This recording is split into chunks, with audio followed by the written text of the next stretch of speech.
Welcome back, everybody. Today we're going to talk about the Snyder Cut of Justice League.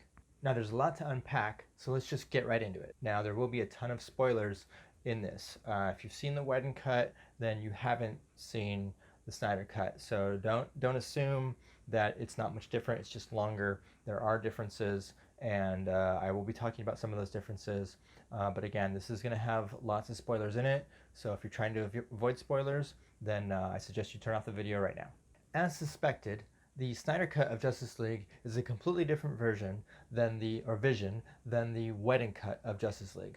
This is likely because, and I just found this out, I think the day before the Snyder Cut dropped, Warner Media apparently wanted more lighthearted comedic moments in Justice League, a la the MCU. They like the MCU, the way the MCU is done more, so they want it to be more like that. That is not Zack Snyder's style, though. That's Joss Whedon's style.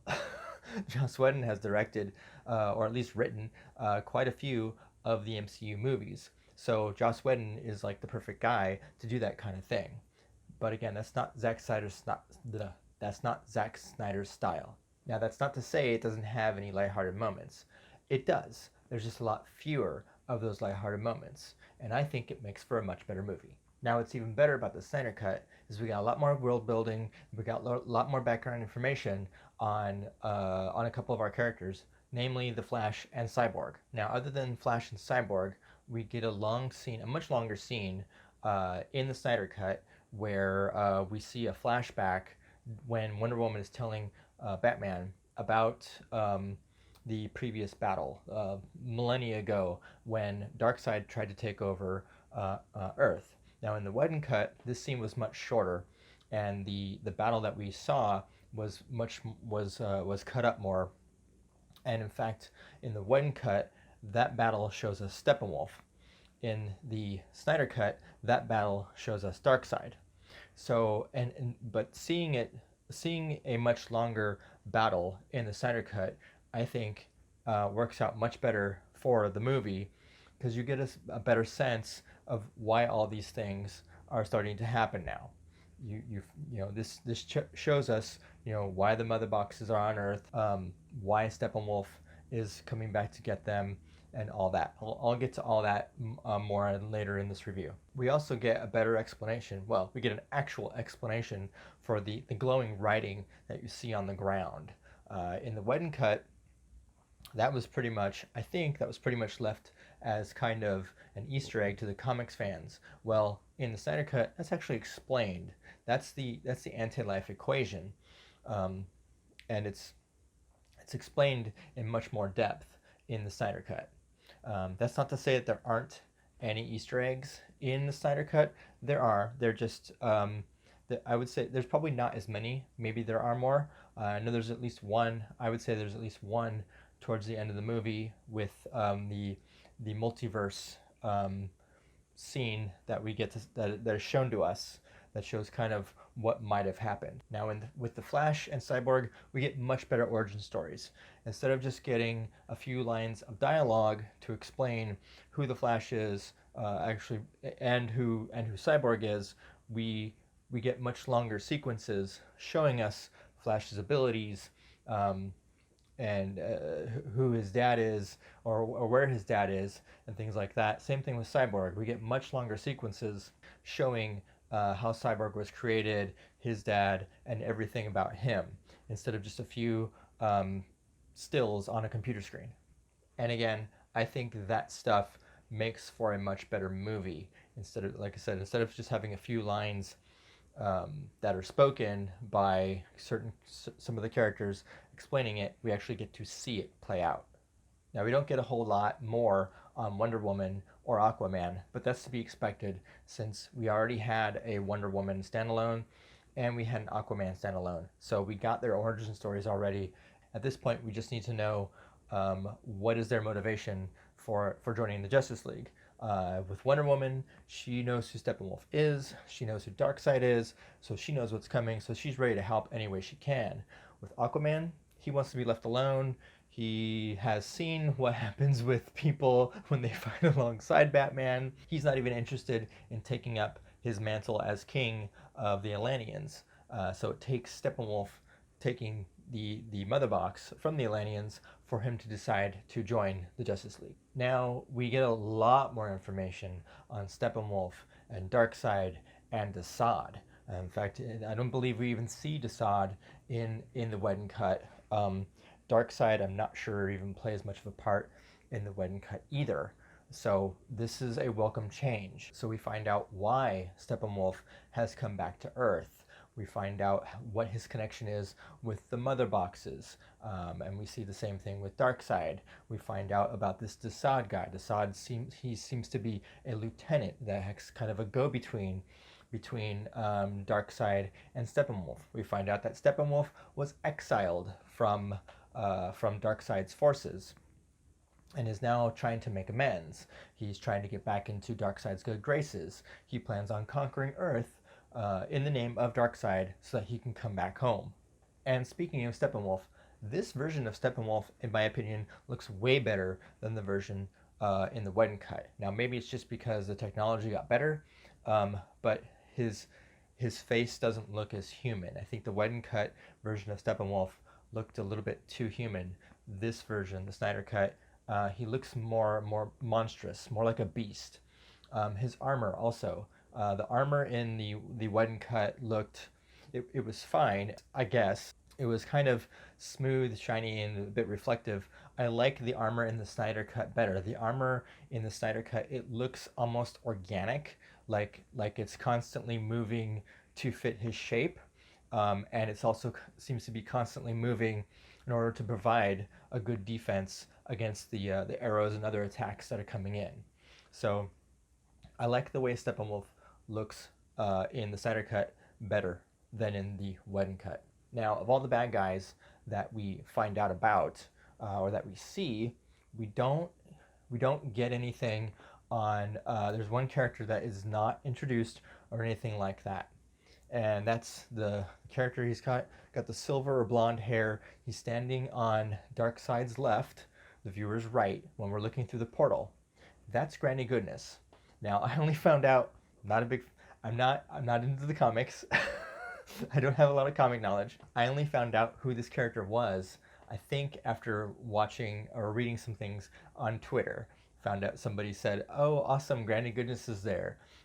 This character isn't really introduced, though. This character doesn't do any talking, and I couldn't find much out online about this character, so I don't really know much about Granny Goodness. Now, I'm sure that if we were to get Justice League 2 and 3, we would probably find out more about Granny Goodness, because towards the end of the movie, when Steppenwolf dies and Darkseid or Desaad, says, I told you he wouldn't be able to do it. Darkseid then says, we'll have to use the old ways, ready the Armada. But there's Granny Goodness and Desaad are walking beside Darkseid. So I can only imagine that we would see more of Granny Goodness in the sequels that were to come. Now, there's been some criticism that Darkseid doesn't do anything in this movie. That's mostly true. Darkseid is seen at the beginning, and he's seen towards the end when the portal opens up. So yeah, he doesn't do a whole lot. He has a few speaking lines, but I don't think it's a valid criticism. Saying Darkseid doesn't do anything in this movie is like saying that Thanos does nothing in the Avengers. That's true. Or Thanos doesn't. Thanos does less at the end of the first Avengers than Darkseid does at the end of Justice League. Darkseid actually does a lot. Like I said, you see him in the flashback scene. You see him towards the end. You see he's basically waiting to march that army through that portal. And the only reason he's not able to is because they defeat Steppenwolf and they break the mother boxes apart. Darkseid didn't need to do a whole lot because this was supposed to be a trilogy of movies. So Darkseid was going to be doing more, likely, in Justice League 2 and 3, and/or in 3. So that's, there wasn't supposed to be a whole lot for him to do because this was going to be all the setup for the next two movies. Now let's talk about the dream sequence at towards the end of Justice League. The dream sequence that was supposed to be an indication of, I think, the DC multiverse and why exactly Lois was so important. We hear Batman talk about how he had kind of a premonition about how Lois is the key, and Wonder Woman states that, well, yeah,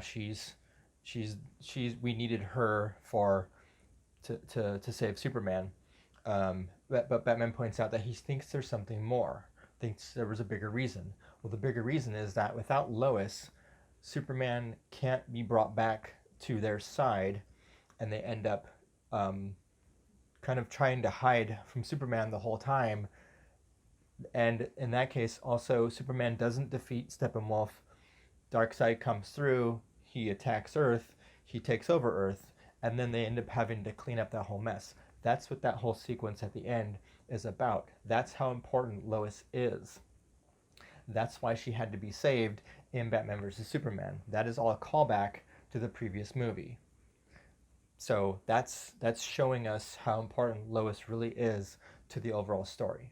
The other point to that scene is to show that without Lois, Batman is going to have to fight alongside Joker and Deathstroke. Now, as we saw, Deathstroke is now going after, now that he knows Batman's secret identity, he's going to go after Bruce Wayne. So these are showing us how things can be drastically different just based on one person's death. Now, speaking of Joker, I really like the way Jared Leto's Joker is portrayed in this movie. I didn't really like the portrayal of Joker in Suicide Squad. I don't know why. It's probably the slick back hair, and I think that's probably just it. I prefer to see Joker with the stringy or the flowy hair. I think that's what it is for me. But nevertheless, I liked seeing Jared Leto's Joker in the Snyder Cut, and how their relationship between Batman and Joker was portrayed. With people saying, I think somebody says, why don't you just kill him? And he laughs it off as, he can't kill me. And it's just, Batman and Joker, they're like bread and butter. They're almost required to be together, to be somehow involved with each other. The other nice thing about this scene is that we get a little bit of the background of Joker having killed Robin. That was a scene in the Whedon Cut that was portrayed differently. It was kind of just portrayed silently, with just Batman looking at Robin's costume. But in the Snyder Cut, we get an actual explanation, or kind of a subtle explanation, for what happened there. Now, I do think it would be nice to see more of this DC multiverse, alternate universe type of thing. Maybe they can do a standalone movie where we see, what might have been. Maybe kind of a what if series of the DC movies, to show us what it would be like for our heroes to be working alongside the villains in order to drive off Darkseid and Steppenwolf. Now, some of my favorite scenes in the Snyder Cut are when Wonder Woman shows up to help Aquaman and Cyborg fight Steppenwolf. Steppenwolf is, to me, he looks like he's beating back Aquaman and Cyborg really easily. And then Wonder Woman shows up, and he seems like he's at least somewhat afraid of her. He starts some of the banter, and that to me makes me think that he feared her more, and she does a really good job of holding her own against him. She gets hit a few times, but she seems to be beating him back a bit and blocks his blows and doesn't get thrown across the room every single time. So, and I really like that scene a lot. And of course, that scene leads us to the point at which when Cyborg is getting ready to go into the mother boxes, and Steppenwolf comes up behind him, and he's about to hit him with the axe, and Superman shows up in the nick of time, blocks the axe with his shoulder, and then proceeds to beat the crap out of Steppenwolf. I think this was probably my favorite moment in the whole movie, is that you just see him take he hits Steppenwolf. Steppenwolf flies across the room, and then the next thing you know, Superman is just beating the crap out of Steppenwolf, and at one point he's on top of him, and he's just just beating him up completely. Steppenwolf can't do anything about this. And then you get the laser eyes cutting off his horn, and that was just like, yeah, that was an amazing scene to me, and just to see Steppenwolf get the crap beat out of him by a Kryptonian, that was just cool. Now, I've already compared the Whedon cut with the Snyder cut a little bit, but now I wanted to get in a little more detail of some of the scenes that that I miss from the Whedon cut, and some of the scenes that I do not miss at all. So the scene when Wonder Woman is telling Batman about the battle between the old gods, the Atlanteans, the Amazonians, and the Lanterns, and they were defending Earth. I like that scene much better in the Snyder cut. So that scene, and that scene felt like it was cut up a lot more for the Whedon cut. So I don't miss the Whedon version of that scene. I think the Snyder cut version is much better. Especially the fact that the Whedon cut gave us Steppenwolf in that scene and not Darkseid. I think it was better to see Darkseid. Darkseid was the one who was trying to take over Earth, and now Steppenwolf is the one who's trying to take over Earth in Darkseid's name, so he can make amends and return from his exile and come back to Darkseid. So I think that was a much better way of presenting that information. Now, the comedic moments that are in the Whedon cut, I don't miss them, not at all. When we see Barry Allen talking about how he doesn't understand people and what's up with brunch, and then he's saying how he has a fear of insects or bugs, and a fear of very tall people, and he just kind of runs up behind people and pushes them. I don't miss that at all. I am thankful that that's gone from this cut. I don't mind the more serious tone of the movie. I think the few comedic moments we got, like when Barry says he immediately is willing to join Batman because I don't have friends. Okay, that's probably as lighthearted as we needed. He was other than Diana, Wonder Woman, Barry Allen, the Flash, was the easiest one to convince because he doesn't have friends, so he's looking for something to do. I also took that to mean that he was looking for some guidance because he has no guidance really in his life. His dad's in prison and his mom is gone. So he seems to be looking for, I guess you would say, father and mother figures to give him some guidance and figure, use his powers for more than just stopping average street criminals. He's looking for something else to do, because we don't ever hear him talk about in the Snyder cut. We don't ever hear him talk about how he's not used to fighting big super villains. He doesn't say anything about. He acts kind of like a kid in some situations, but he never really shirks away from what needs to be done. In fact, he is actively trying to do everything that can be done, even when he gets injured. The other lighthearted / comedic moment that I don't miss is when Aquaman is spilling his guts emotionally to everyone, and then it turns out that he's got the lasso of truth around him. I don't miss that moment at all. Now, I think the biggest problem with most of those moments is that they took actual screen time away from moving the story along and getting it from point A to point B. So, glad to see him gone. Now, one of the scenes, I think I talked about this, one of the scenes that's missing from the Snyder Cut, it was cool to see it in the Whedon Cut. We do get some exposition explaining it in the Snyder Cut, but the scene is when the Flash comes through the monitor at Batman and tells him Lois is the key. Most people didn't get this scene at all. They didn't understand it. This was clearly showing the Flash traveling back in time to explain to Batman what needed to happen for them to resurrect Superman. This scene, I think, it made it confusing for most viewers. If you knew the Flash's abilities, then you knew what the scene was. If you didn't, it was confusing and it looked like it was a dream sequence.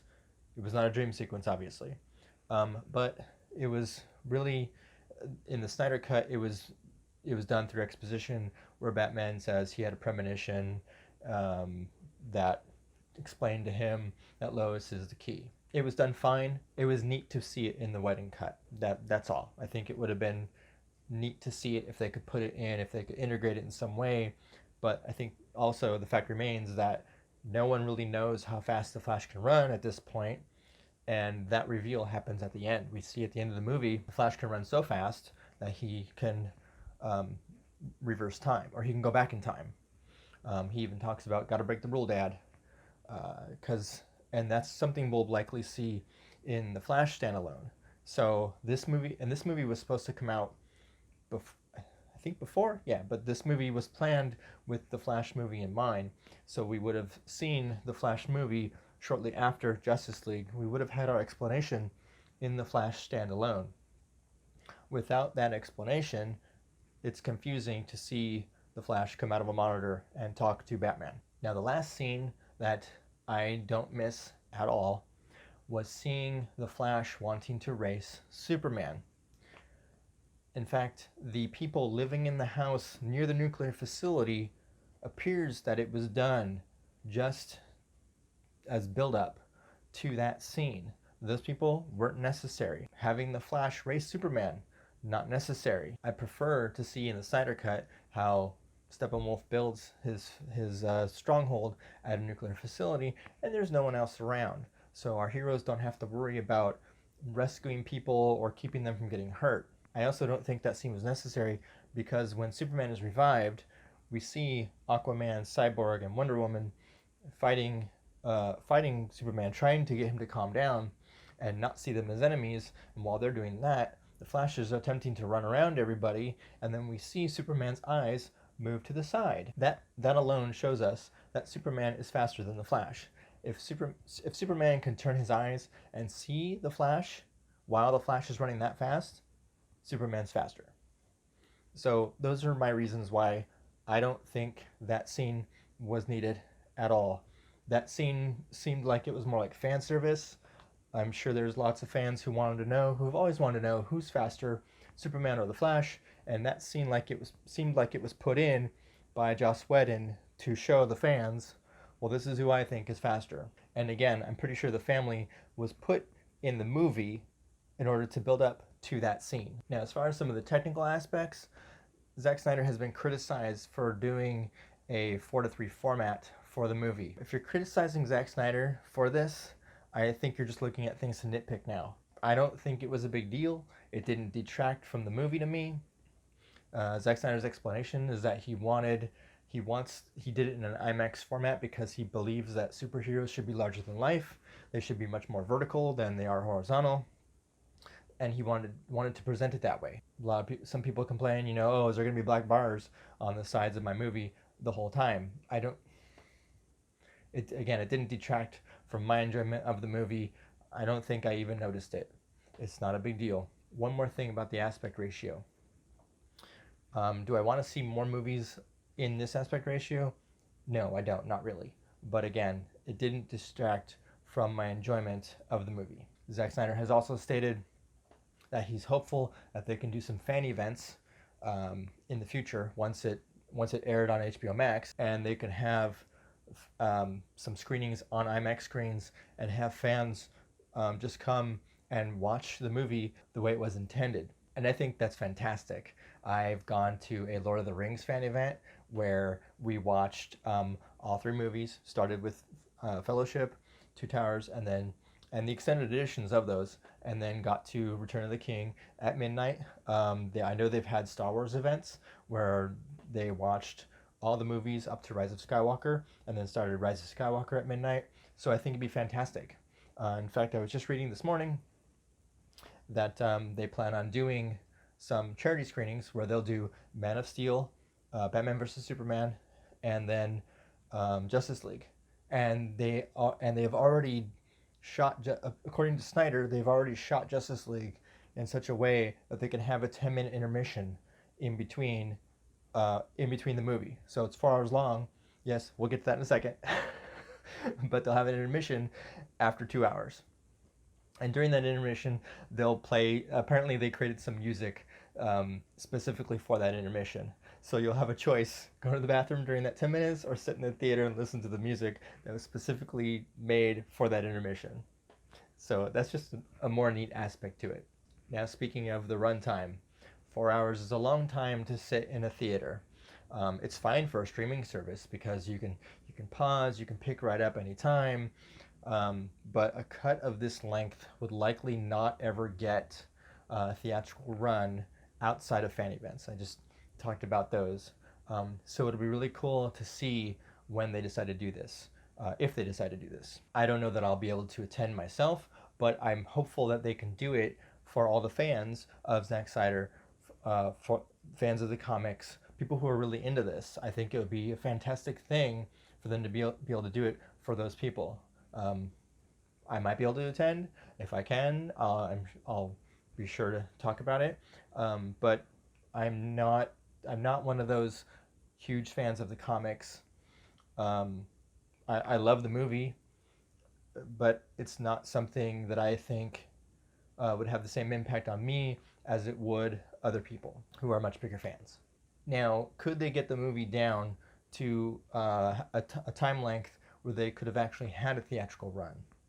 I'm not sure. Could they have cut enough to get it down to 2.5 to 3 hours?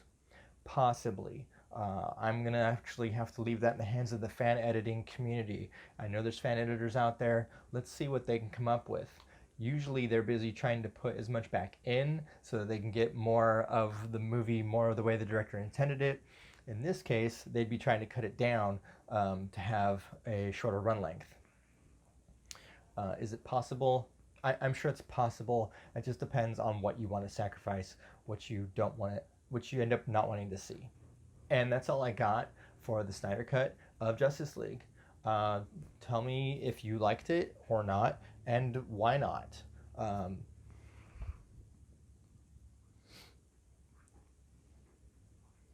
And that's all I've got for the Snyder Cut of Justice League. Now I'm gonna try to get together with a friend of mine who's really a huge comic fan, and we're gonna see if we can discuss the movie. We got to get our schedules in alignment, but hopefully we can get together, talk about the movie, and then I'll let y'all know when that's coming. As far as this review of it, let me know if you liked the Snyder Cut or not, and why you liked it or why you didn't like it. Did you like the Whedon Cut instead, or the Snyder Cut? And again, why? Go ahead, comment below, and just let me know what you think of this version, and everything. Give me your thoughts on it. And be sure to hit that like button if you like this video, and make sure to subscribe if you haven't yet, and hit that notification bell so you can get notified of future videos. And we'll see you in the next one.